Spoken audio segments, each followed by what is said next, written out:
All right, now let's look at some examples where you're using some of that decision making.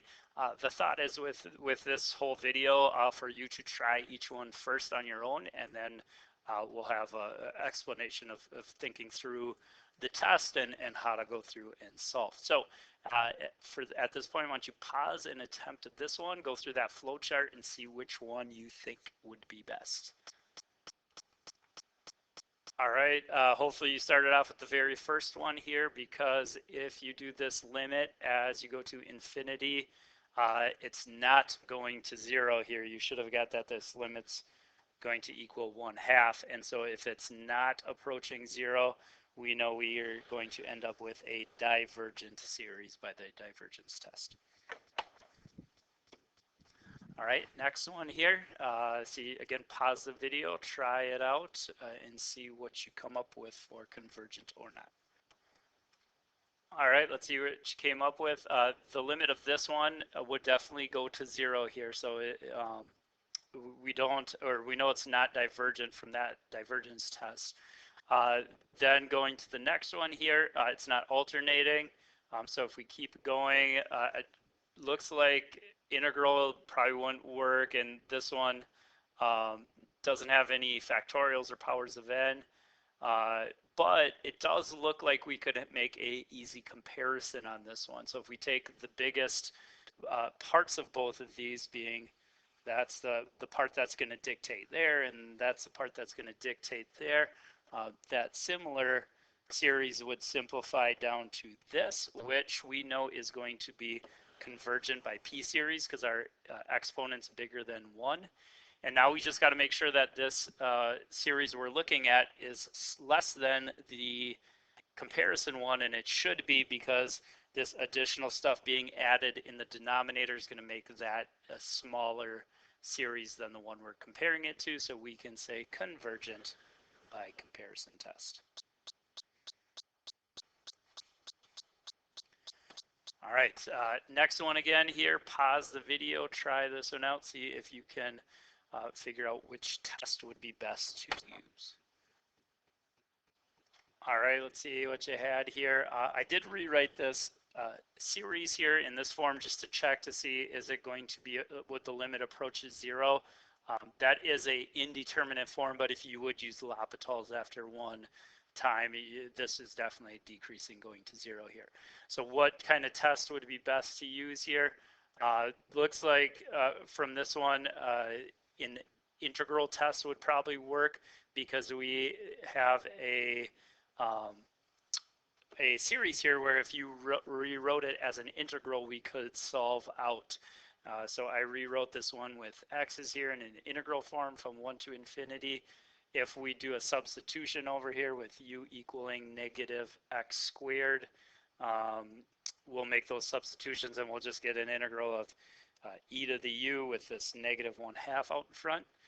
Antiderivative of that is e to the u. Do make sure you substitute back in here for u, so we want to make sure we make our substitution back here. And then instead of having infinity there, I changed it to a limit as t goes to infinity and replace that infinity with a t. So now if you do that limit as we go to infinity here, this is going to go to 0, and then plugging in 1, that ends up being 1 over 2e, which that's what our integral ends up equaling. So since it's approaching a finite number here, we have a convergent series by the integral test. All right, next one. Again, take a look and see what you got there for your series. Pause it and try it out. All right, with this one, hopefully you for sure spotted that alternating piece right here. So if we did the alternating series test, you want to check, is the part without the alternating part decreasing? I entered that function in here so you could see it. It definitely is decreasing here. And then is it decreasing towards 0? You can do that by doing the limit here, and the limit is approaching 0, and so this one is convergent by alternating series test. If they were to ask, is it absolutely convergent.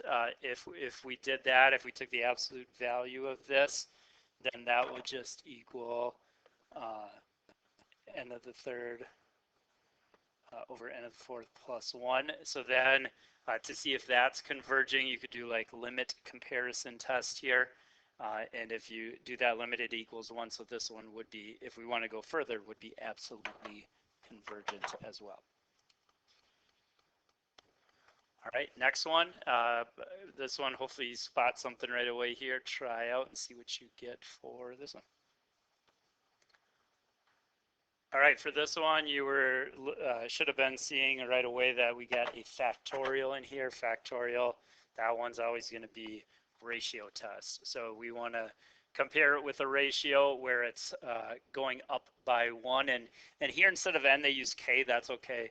So we'd have k plus 1 both here and here for where those k's were over the original series, and then do the limit as we go to infinity. So multiply by reciprocal of denominator. I also separated out this 2k plus 1 into 2k times 2 to the first power. And then I also took this k plus 1 factorial and read it as k plus 1 times 1 less than that, which would be k, and then it'd be that k factorial on down. Then we can do some cancellation here, and we end up with just this limit, which is going to 0. When you do ratio tests, if it's less than 1, then you have a convergent one by that ratio test. All right, let's take a look here. What do you think on this one for our final one here? What's this one going to do? All right, for this one, this series looks very similar to 1 over 3 to the n, which is also the same as 1/3 to the n power. That's a convergent one by geometric, because our 1/3, our r value is less than 1. So now if we can just show that the series we're looking at is less than or equal to 1 over 3n, we have a convergent one by comparison. And that is going to be true here because this extra plus 2 is always going to make this series smaller than the one we have here. So it's convergent by